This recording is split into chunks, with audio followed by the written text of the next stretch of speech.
Hey, what's up, y'all? It's that random tech guy back with another video. It's gonna be a real quick one, and it's basically my experience. Well, 24 hours with the Samsung Galaxy S8, not the S8 Plus, but the S8. Now, I don't know. I guess I would call myself an Apple fanboy. I generally tend to go with what works best, and in my opinion, the iPhone works best. So, I guess you can call me Apple fanboy, but I'm telling you right now, if there's any of you guys out there that are thinking about switching over to a Samsung device, from an iPhone or something like that, you really might want to think about that before you make that jump. One of the things that I liked, in that 24-hour period was, the customization of Android, obviously. The ability to make it and shape it, to the way that you want it. But I mean, that kind of comes at a high cost, and one of which is buying all new chargers and stuff like that. Of course, the S8 has got the USB-C now that they switched over to. So, you got to buy all new cables and stuff like that. As far as the headphone jack on the phone, it still does have that, so you can use all your old headphones. But I mean, I think everybody is pretty much using wireless headphones at this point anyway. So that's not really a huge deal. The phone feels amazing in the hands. I do have to say that the phone feels amazing in the hands. Probably better than iPhone 7 and 7 Plus. I could say that without a doubt. But that all changes once you put a case on there, and I can tell you that without even thinking about it. You know, I don't know. It's funny.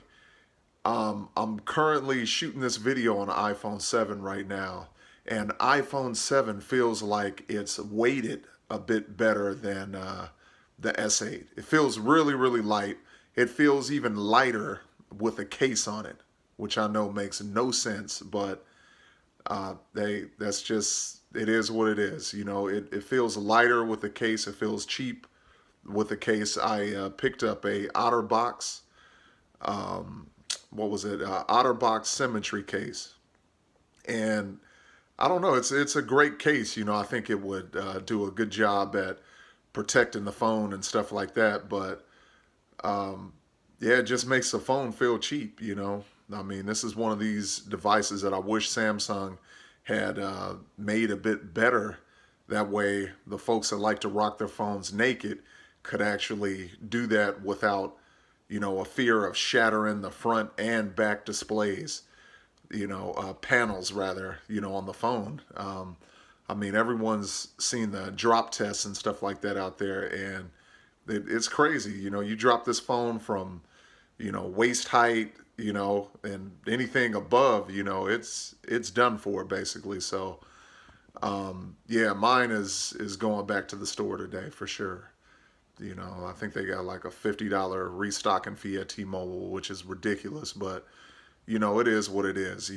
And honestly, I really came into it with an open mind, and if it would have worked out for me, I probably would have, eBayed my iPhone 7 or something like that, and worked with it. It's not really too much bigger than iPhone 7, so as far as reachability and stuff like that is concerned, that wasn't really a major issue at all. But yeah, something to think about. Oh, one other major issue, and I'm a pretty tech savvy person, but the push email settings on S8, they're terrible. I mean, I did a test, and there is something seriously up with Samsung servers, or whatever is going on. I use their own proprietary mail client, as well as the Gmail app on the phone, and both of them just they can't hold a candle to the mail application on iPhone. That's just all it is to it. I mean, you receive an email and, it's almost instantaneous, especially accessing the app. I mean, the rate of speed in which iPhone fetches that email and, everything's ready to go. You just can't compare it to that on, the Samsung's offering. So, I mean, if that's going to be a huge deal, I mean, you know, work away from the office and stuff like that quite a bit. So that's pretty important to me. I need to get emails as soon as they come through, without delay. And I could see, after one day that was going to be a huge issue with this new Samsung device. One other thing, it is actually kind of big, but the speaker setup. I mean, it is so underrated on iPhone 7, having that dual speaker setup. It's amazing. If you're doing any lightweight gaming or anything like that, it is really, really easy to completely cover up that one speaker on the S8. So that was kind of an issue for me too, and at this point, I'm a bit spoiled with that dual speaker setup. So, I'm a bit spoiled. So, I don't think I could have it any other way. But, those are just a few of my thoughts. I figured hey, while I had the phone and, paying that $50 restocking fee or whatever, I might as well, you know, gun a video out there. As always, you know, no editing, no cutaways or anything like that. I'm just giving it to y'all straight, completely unedited. So, yeah, that's what's happening. If you guys have any questions or anything like that, just post them up in the comment section. As always, if y'all want to subscribe, good.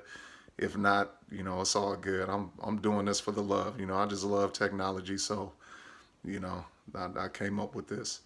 So, yeah. All right, y'all.